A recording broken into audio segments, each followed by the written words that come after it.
Located in Southeast Asia, the fourth most populous country in the world, Indonesia, stretches across a massive expanse of well over 5,000 kilometers, from the Andaman Sea to the Torres Strait, a domain wider than both the continental United States and the continent of Europe. However, while most countries are fairly contiguous, making for easy land transport, Indonesia is divided amongst thousands of different islands, presenting a unique challenge to the archipelago nation.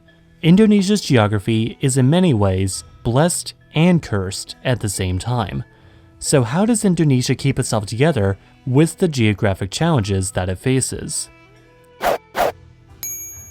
The Republic of Indonesia is located on what can be known neutrally as the Nusantara Archipelago, bordered by Malaysia, Papua New Guinea, and East Timor, and not comparatively far from Singapore, the Philippines, and Australia. Indonesia's 270 million people live on 6,000 of its islands, which in total could number anywhere from the Indonesian government's National Mapping Agency's estimate of 13,466 to their space agency LAPAN's count of 18,307. This discrepancy is thought to be due to either counting reefs that appear above the waterline at low tide or peninsulas that only become islands during high tide. The main islands of Indonesia are Java, Sumatra, Borneo, shared with Malaysia and Brunei, Sulawesi, and New Guinea, shared with Papua New Guinea, in addition to two island groups, the Maluku Islands and Nusa Tenggara. Indonesia's capital and largest city, Jakarta, lies on the northwestern portion of the island of Java. With a population of around 150 million, 31 million of whom living in the Jakarta metro area, Java is the most populated island in the world, and home to more than half the population of Indonesia, and 13 of its 20 largest cities.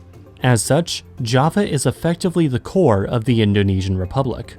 Due to the mountainous terrain in the south of the island, most of its population lives on the northern coast on the Java Sea, toward much of the rest of the country. To the west lies the far larger but less populous island of Sumatra. With 26% of Indonesia's population and 4 of its 20 biggest cities, Sumatra is actually comparable in size and population to Spain. In the north, shared with Malaysia and Brunei, is Borneo, of which Indonesia's portion is known as Kalimantan, deriving from the Sanskrit Kalamantana, meaning burning weather island, which I suppose is just a badass way of saying the weather's especially hot and humid here. To the east of Borneo is Sulawesi, with 19 million people, 1.3 million of whom live in the capital Makassar, whose name was honestly just too cool sounding for me not to want to say out loud. At the furthest east is New Guinea, shared of course with Papua New Guinea. The provinces of Papua and West Papua together only have a population of 4 million, most of whom being indigenous Papuan peoples, consisting of 312 different tribes, and with 65% of the population identifying with Protestantism, rather than the more heavily Islamic core of the country. This region is also one with a large separatist movement due to an ongoing series of human rights violations and environmental issues, with the region providing a major role in the mining industry. As one could imagine, one of Indonesia's biggest geographic challenges is bringing all these islands together. Transport on the islands is of course dominated by highways and 5 unconnected railway systems on Java and Sumatra. Interestingly, while Indonesia is a left-side driving country, Indonesian trains drive on the right side of the tracks, due to Dutch colonial influence. Indonesia has 283,000 kilometers of paved and 213,000 kilometers of unpaved highways. However, due to the high cost of building and maintaining the national highway system, much of the construction of new expressways has been outsourced to private companies, meaning all expressways in the country are toll roads. The majority of the country's railways are located on Java, with intercity rail services alongside commuter rail services in and around Jakarta and Surabaya. On Sumatra exist 4 separate railways in the provinces of Aceh, North Sumatra, West Sumatra, and South Sumatra and Lampung. Although a connection between the Aceh and North Sumatra railways is being built. No railways exist elsewhere in the country, though new railways are either planned or under construction in Sulawesi, Kalimantan, and West Papua. For both passenger and cargo service between islands, sea travel plays an especially important role in Indonesian transport. Connections across narrow straits, such as the Sunda Strait between Java and Sumatra, or the Bali Strait between Java and Bali, and also into other countries like Malaysia and Singapore, are operated by frequent ferry services, often running 24 hours a day due to the high traffic. Between both the major islands and the more remote islands, especially in eastern Indonesia, run a network of longer distance passenger ferries, most notably under the national carrier Pelni. Pelni runs a fleet of 25 passenger ships, in addition to cargo ships, on set routes between certain cities. Each of their ships is equipped with beds for anywhere from 500 to 2,000 passengers, depending on the vessel, and provide 3 meals per day, and feature a cafeteria, shop, clinic, and a musala or prayer niche, as well as other such amenities. These ferries can take days or weeks to travel the whole line, but provide an inexpensive way to get to particularly remote islands, as well as transporting cargo between said islands. In fact, in many parts of Borneo, inland waterways also provide a more effective mode of transport to inland communities, which may not have effective road links to the outside world. Air travel, however, is, aside from 2020, a rapidly growing sector in Indonesia's domestic transport market, growing from transporting 27.4 million passengers in 2009 to 94.5 million in 2014, due in part to the rapid growth of Indonesia's middle class. The aviation industry, however, has been largely stifled by poor infrastructure and haze resulting from plantation fires due to illegal land clearing practices. These issues have resulted in costly flight delays, and accidents and overwhelmed infrastructure have made Indonesia's aviation what many say to be among the least safe in the world.